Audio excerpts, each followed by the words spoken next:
우리 하나님께서 우리를 영적인 존재로 새롭게 출생시켜 주셨다는 말은 죽어있는 이 사람의 영이 새롭게 살아났다는 것이죠.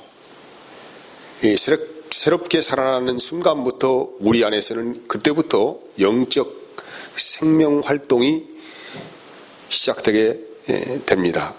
이 영적 아이의 출생 장소가 어디라고 그랬습니까? 십자가에서 출생하셨다는 것이죠. 어떻게? 그 십자가에서 우리 사람의 정욕과 탐심을 죽이시고 하나님의 영으로 사는 존재로 우리를 출생시켰다라는 것입니다.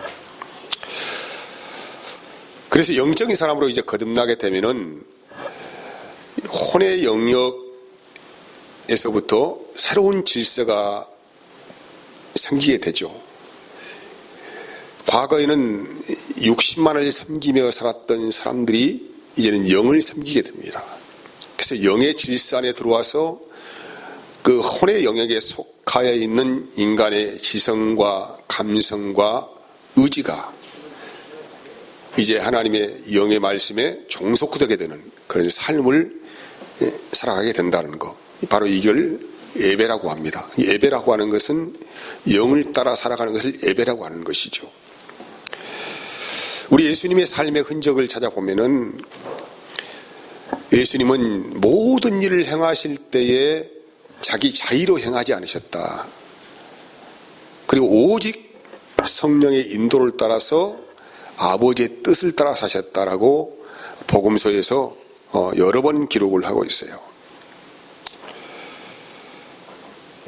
이게 뭐냐면 이제 아버지의 뜻을 행하는 삶, 예수님의 삶이죠. 아버지의 뜻을 행하여 살아가는 삶을 예수님께서 매일 먹었던 영적인 양식이었어요. 본문의 내용도 이제 그런 내용으로 우리에게 다가옵니다. 제자들이 마을에 내려가서 끼니를 때울 먹을 양식을 구하여 왔습니다. 가지고 왔는데 예수님께서 어둠에 쌓여있는 세상을 바라보는 것이죠. 그리고 이제 제자들에게 말씀하시기를 너희들은 넉 달이 지나야 추수할 때가 된다고 하지만은 이미 들판에 곡식이 다 휘어졌다. 추수할 때가 되었다. 라고 말씀하십니다. 이 추수할 때라고 하는 것은 예수님께서 이제 십자가에 죽으셔서 하나님의 자녀들을 영적으로 출생할 그 시기가 됐다는, 곧 다가왔다는 것이죠. 이미 이제 들판에 곡식이 다 휘어졌다. 본문에는 이렇게 말씀하고 있어요. 34절 보면 예수께서 이르시되 나의 양식은 나를 보내신 이의 뜻을 행하며 그의 일을 온전히 이루는 것이라고 합니다. 예수님께서 매일 먹고 사셨던 이 양식, 아버지의 뜻을 행하시고 아버지의 뜻을 이루는 것을 주님 자신의 삶의 최대 기쁨으로 여기셨다는 것이죠. 우리가 살아가야 할 이유 있으면은 굉장히 마음이 기쁘죠. 삶의 의미가 있죠. 생동감이 있죠. 근데 살아가야 할 이유를 잃어버리게 되면은 그때부터 침체의 길로 들어가는 것이 아니겠습니까? 예수님께서 매일 기쁨으로 누리시고 살았던 양식, 바로 생명을 거두는 양식이죠. 그래서 이 일을 위해서 예수님께서 이제 자기 자신의 몸을 죄인들의 먹잇감으로 내주시는 것입니다. 나를 먹으라고 십자가에서 다 내주시죠. 죄인들은 이 예수님의 이 십자가의 그 모든 것들을 이루시는 사건들을 먹음을 통하여서 새로운 영적 자녀로 탄생하게 되는 것입니다. 그래서 예수님께서 이 아버지의 뜻을 이루기 위해서 매일 예수님의 지성과 감성과 의지가 활동을 하신 것입니다. 뭐냐면은 예수님의 지성은 매일 아버지의 뜻을 이루기 고민하셨고 기도하셨죠. 예수님의 감성은 날마다 그 아버지의 뜻을 이루기 위해서 의에 주디시고 목마른 심령을 가졌다는 것이죠. 예수님의 의지는 또한 아버지의 뜻을 이루기 위해서 십자가에 자기 자신의 목숨을 내어주시는 결정을 하신 것입니다. 그래서 마지막 겟세마네 동산에서 우리 예수님께서는 피를 토하는 기도를 하셨지 않습니까? 나의 원대로 하지 마옵시고 아버지의 뜻대로 하시옵소서.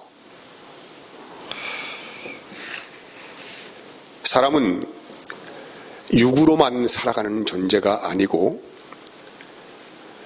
하나님으로부터 공급되어지는 그 영의 양식을 먹어야 비로소 이제 영혼이 풍성해지고 은혜가 풍성해지고 진정한 영생의 생명을 누리는 존재로 다시 거듭 태어나게 됩니다. 육신의 떡은 아무리 배불리 먹고 아무리 좋은 것 먹고 뭐 이렇게 해도 육신의 떡은 육의 떡일 뿐입니다. 사람을 거듭나게 하는 그 생명의 양식은 아니라는 것이죠.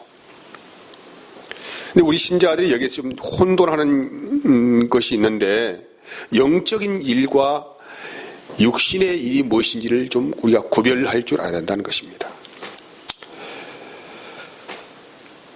육신으로 행하는 일들 가운데는 두 가지가 있습니다. 크게 육신으로 죄를 행하는 경우가 있고 육신으로 선을 행하는 경우가 있습니다. 우리 인간의 마음 안에는 이미 내가 먹은 선악과가 이미 심겨져 있어요. 우리 안에는 두 가지의 마음이 공존하여 살아갑니다. 악한 마음이 있고 또 선한 것이 있어요. 근데 이것이 어디에서 출생되게 되었냐면은 하나님으로부터 온 것이 아닙니다. 자기 자아에서 출발하는 거예요. 우리 사람의 마음 안에 선과 악이 그렇게 갈등하고 있죠. 이 선도 있고 악이 있는데 이 악한 일을 시작하게 한 것도 육신이고 선한 일을 시작하게 한 것도 육신이라는 거예요. 예를 들어서 말하면 어떤 사람이 태어날 때부터 기질적으로 좀 차분하고 좋은 성품을 가지고 있을 수가 있습니다. 그리고 이 아이가 성장을 하면서 아무튼 좋은 부모를 만났든지 좋은 환경을 만났든지 간에 어떤 영향을 받아서 성품이 좋은 아이로 다소 겸손하고 또 사랑이 많고 또 친절하고 뭐 이런 인간형으로 잘 성장할 수 있죠. 또 반면에 어떤 사람은 기질적으로 태어날 때부터 좀 성질이 급하고 좀 강하고 이런 기질을 받아서 태어나죠. 그리고 이 사람이 더 악한 영향을 받았다고 합시다. 그럴 때 이 사람은 어떻게 살겠습니까? 알고 혈기와 분노가 충천한 사람으로서 사람을 패기도 하고 아무튼 사람들이 싫어하는 그 성품을 가지고 살아가는 사람이 된다는 거예요.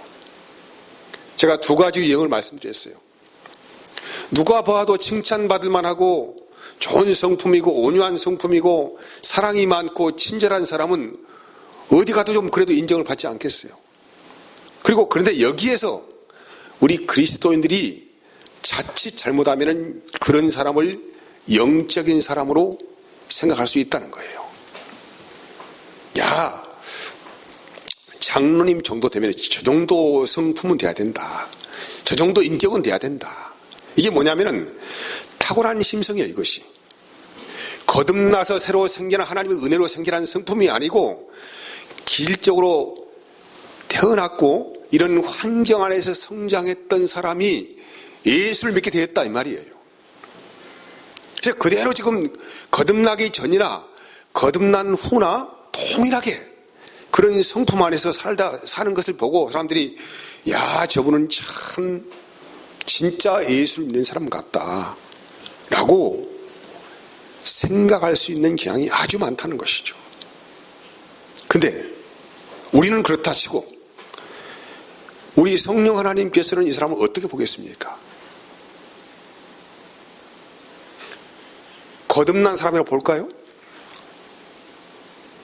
야, 저 사람은 정말로 거듭난 사람이라고 성령 하나님이 그렇게 인정하실까요? 곰곰이 생각해보면 전혀 그렇지 않다는 거예요. 예로 요한복음 3장에 나오는 니고데모라고 하는 사람이 있어요. 이 사람은 어렸을 때부터 성경 교육을 잘 받았어요. 그리고 나름대로는 계명을 잘 지켜보려고 굉장히 노력하는 사람, 노력형이죠.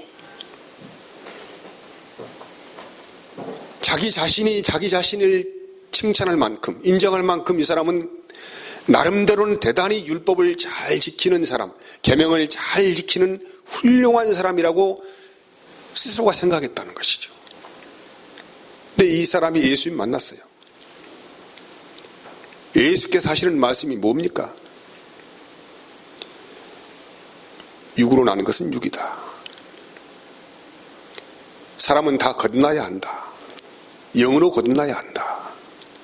이 말씀은 너는 아직 육의 사람이다.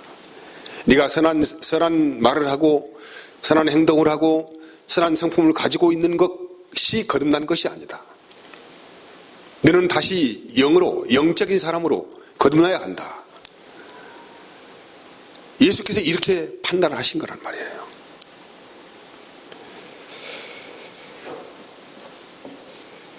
이 사람이 선한 행동을 하는 건 칭찬할 일이지만은 성경에서 말하는 영적인 사람은 아니죠. 성령으로 태어난 사람은 아니라는 것이죠. 갈라디아서 5장 17절에는 육체의 소욕은 성령을 거스르고 성령은 육체를 거스르나니 이 둘이 서로 대적함으로 너희가 원하는 것을 하지 못하게 하려 함이라고 하죠. 성령의 소욕은 육체를 거스르고 또 육체의 소욕은 성령을 거스른단 말이죠. 이것이 문제입니다.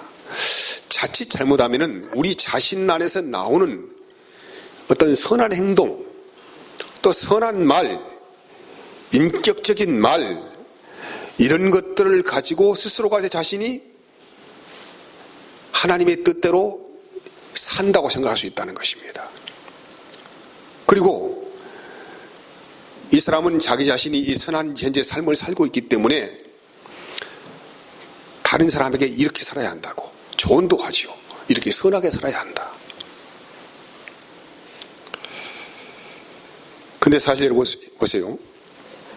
이렇게 이제 이런 사람이 대부분 이제 정말로 그 교회에 잘 적응하고 충성 봉사할 수도 있지요. 나름대로는 하나님을 섬긴다고 하고 있어요. 그런데 종종 시험이 듭니다. 왜? 누군가가 인정해주고 누군가가 잘했다고 박수를 쳐줘야 되는데 그런 인정과 박수가 없으면 쉽게 실족하고 실망하지요. 무슨 얘기를 하고 있냐면은 이 사람이 현재 하고 있는 이 모든 일과 충성과 봉사와 이런 섬김과 이런 모든 것들은 영에서 난 것이 아니라는 거예요. 육에서 출발하고 지금 육의 행동을 하고 있다는 것을 말씀하고 있는 거예요. 성령의 소욕과 거스르는 행동을 하고 있다는 것이죠. 근데 우리는 이것을 제대로 분별하지 못합니다. 선한 행동 자체만 칭찬하는 거예요. 물론 선한 행동은 굉장히 좋은 것입니다. 하지만은 하나님은 과연 그 사람을 어떻게 보실까? 이게 굉장히 중요하잖아요. 우리는 인간의 관점을 말하고 있는 것이 아니고 하나님이 우리를 보시는 관점을 이야기하는 거예요. 하나님이 우리를 보시는 관점. 빌립보서 3장 3절 말씀에 하나님의 성령으로 봉사하며 그리스도 예수로 자랑하고 육체를 신뢰하지 아니하는 우리가 곧 할례파라고 합니다. 이 사람은 하나님의 성령으로 봉사해야 한다고 이야기해요. 그리고 우리가 자랑할 것은 그리스도 예수를 자랑하는 거예요. 그리고 자기 육체를 신뢰하지 않습니다.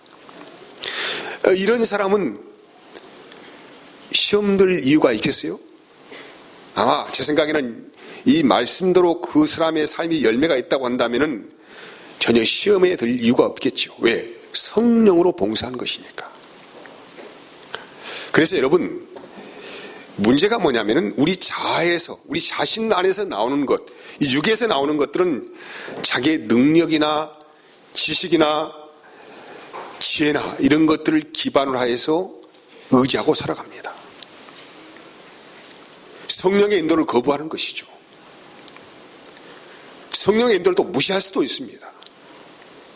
왜? 자기는 충분히 지혜로운 사람이고, 자기는 지식이 있는 사람이고, 자기는 뭐든지 할 수 있는 능력이 있는 사람이라고 스스로가 생각하고 있기 때문에 이 사람은 모든 판단과 행동과 모든 삶의 근거가 성령으로부터 출발한 것이 아니고 자기 자아에서 출발한 거란 말이에요. 사탄은 그래서 이런 것들을 교묘하게 노립니다. 대부분의 그리스도인들은 나의 죄가 십자가에서 처리가 되었다고 생각을 하고 믿고 있습니다. 근데 거기에 동시에 내가 이제까지 나의 자의적으로 살았던 선한 행위가 십자가에서 못을 박았다고 생각은 하지 않아요. 이게 굉장히 큰 맹점입니다. 사탄의 노림수는 바로 여기에 있어요. 죄는 다 인식하고 있습니다. 더러운 것이라고 인식을 하고 있어요. 근데 자기 자아에서 나오는 이 선한 행위의 자체에 대해서는 전혀 무감각 상태에 있기 때문에 마귀는 이것을 계속적으로 돕고 도와서 자기 의가 강한 사람으로 우리를 만들어버리는 것이죠. 그래서 자기 의가 충만한 사람,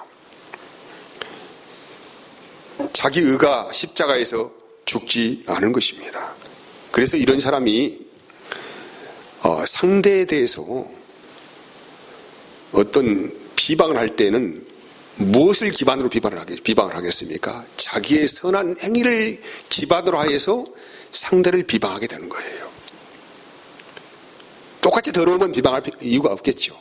내가 좀 저 사람에 비해서 내가 좀 어떤 위치로나 뭘 보나 조금 내가 선하게 살아요. 내가 나름대로는 의가 있어.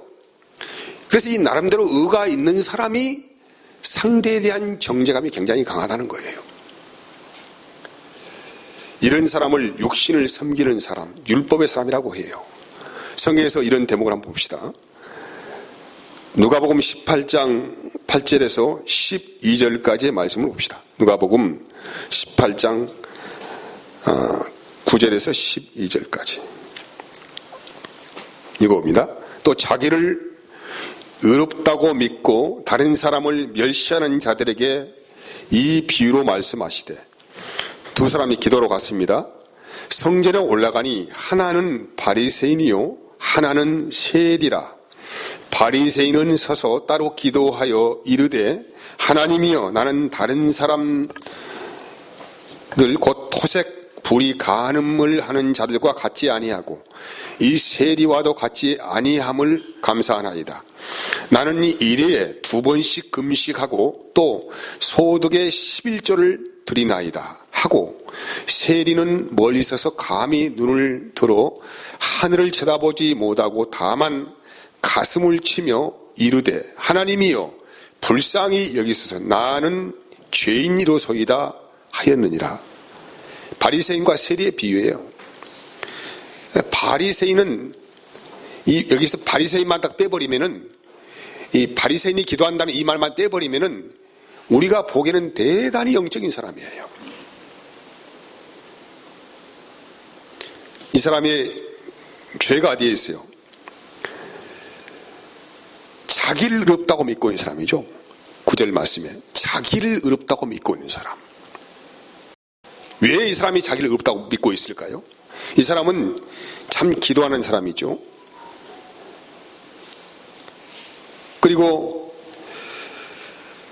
토색이나 불이나 간음을 행하지 않는 죄를 미워하는 사람이에요. 그리고 금식기도 잘함. 일주일에 꼭 2번씩 금식기도 합니다. 또 소득의 11조 철저히 하나님께 드립니다. 이것이 자기가 된 거예요. 이런 사람이 딱 보니까 세리는 그렇지 않거든요. 그래서 감사하는 거예요. 하나님, 나는 저렇게 살지 않은 거에 대해서 감사합니다. 나는 죄를 미워합니다. 나는 기도합니다. 나는 금식합니다. 나는 하나님께 감사합니다. 바리새인만 빼버린, 바리새인이란 다름만 빼버리면은 이 사람은 우리가 보기엔 대단히 영적인 사람이죠. 모범이 될 만한 사람이에요. 근데 하나님은, 우리 예수님은 이 사람이 간음을 행하는 자라고 이야기하는 거예요. 이 사람은 철저히 자기 행위를 의지합니다. 자기가 의인된 사람이에요. 여러분, 사실 우리 자신이 과연 하나님 앞에 뭔가 자랑할 만한 아주 작은 것이라도 있다면 참 좋을 뻔했는데, 우리는 아무것도 하나님 앞에 우리의 선한 것을 내놓을 것이 없습니다.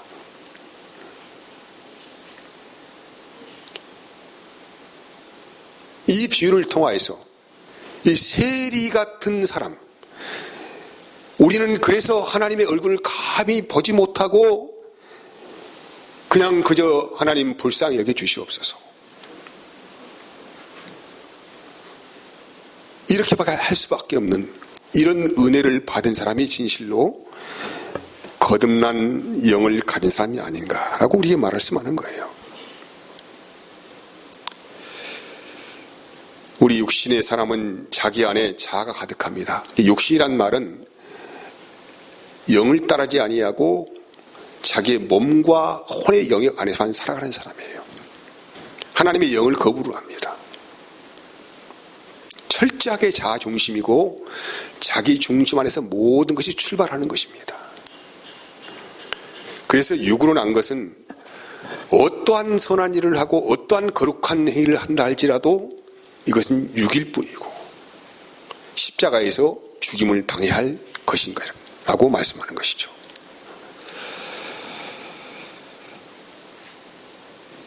그래서 우리가, 하나님은 우리를 너무 잘 아시기에 우리가 지금 거듭난 출생을 한 사람이라고 할지라도 우리는 수백 번, 수천 번, 수만 번의 넘어짐을 통하여서 우리 자아를 의지하지 않고 오직 성령을 의지하여 살아가는 은혜를 하나님께서 부어주십니다. 그래서 우리가 넘어질 때, 우리가 넘어지는 길을 걸어갈 때에 하나님은 그 길을 막지 않으시는 것이죠.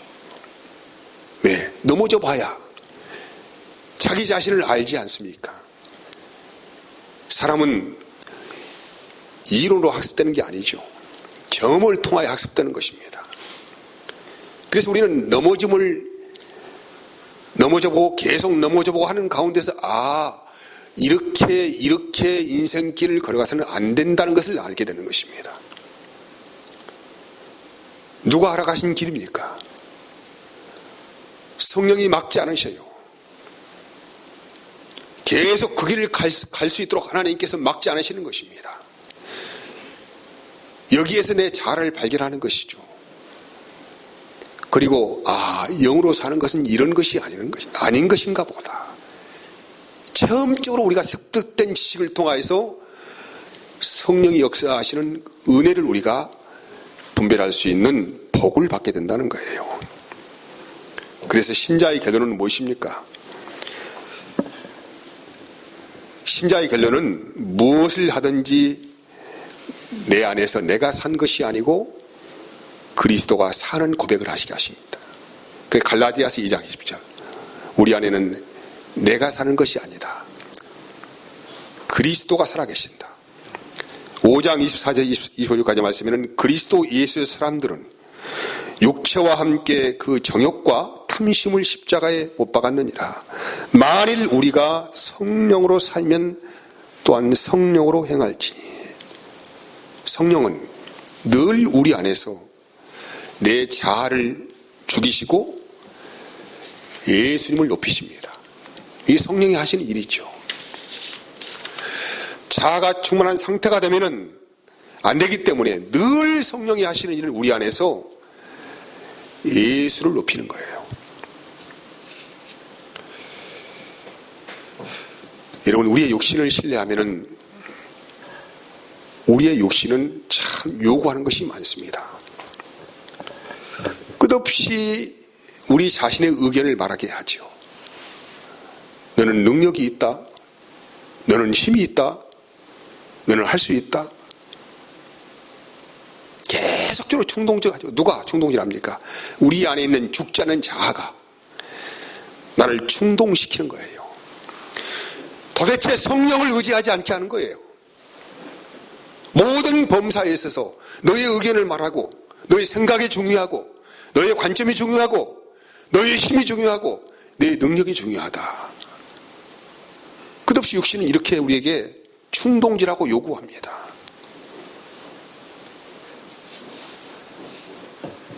하지만 성령님은 늘상 예수님만 나타나기를 말할 수 없는 탄식으로 우리 안에서 기도하시죠. 이것이 뭐냐면 이제 우리가 육신의 일을 죽이기 위해서는 그리스도 안에서 사는 거예요. 그리스도 안에서. 그리스도 안에 무슨 일이 났습니까? 그리스도 안에서. 그리스도 안에서 십자가에서 예수님이 죽으셨잖아요. 그 십자가에 죽으신 예수님과 함께 나도 죽는 거예요. 나라고 하는 것은 나라는 존재, 내 자아가 죽는 것이죠. 내 자아가.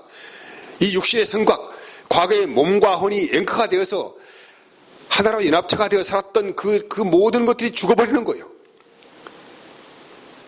그리고 그리스도 안에서 성령과 함께 사는 것입니다. 이제 살아나는 거예요. 이 십자가에서 그리스도 안에서 주님과 함께 내 육신적인 자아가 죽어버리지 아니하면은 성령이 우리를 살 수 없다는 거예요. 이것이 그리스도 안에서 하나님이 행하시는 은혜입니다.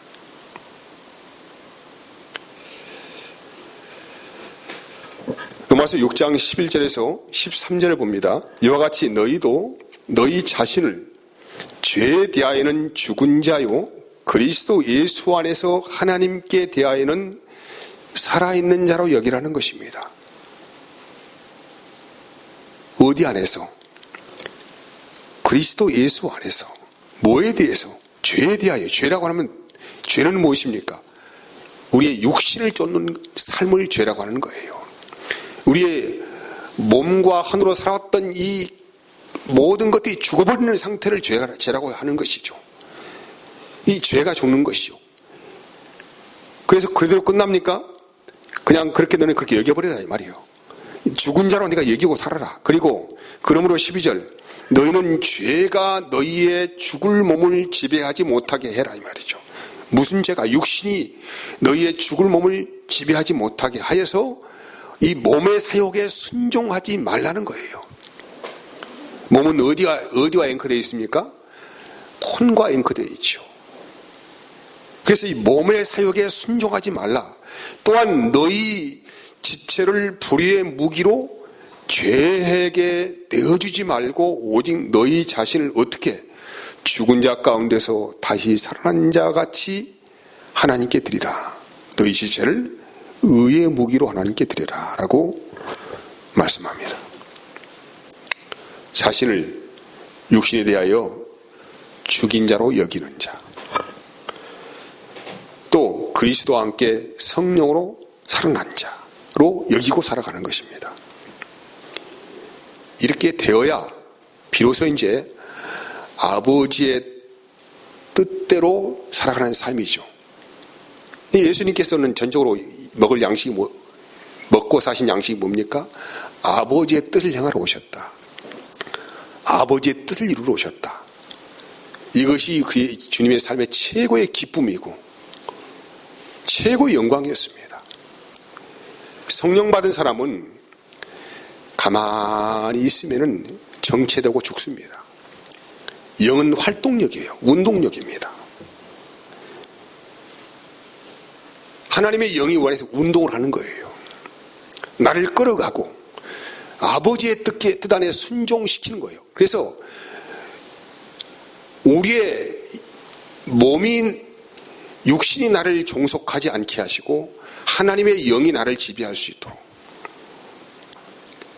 매일 우리를 주의 십자가 앞에 우리의 선과 악을 다 내려놓는 것입니다.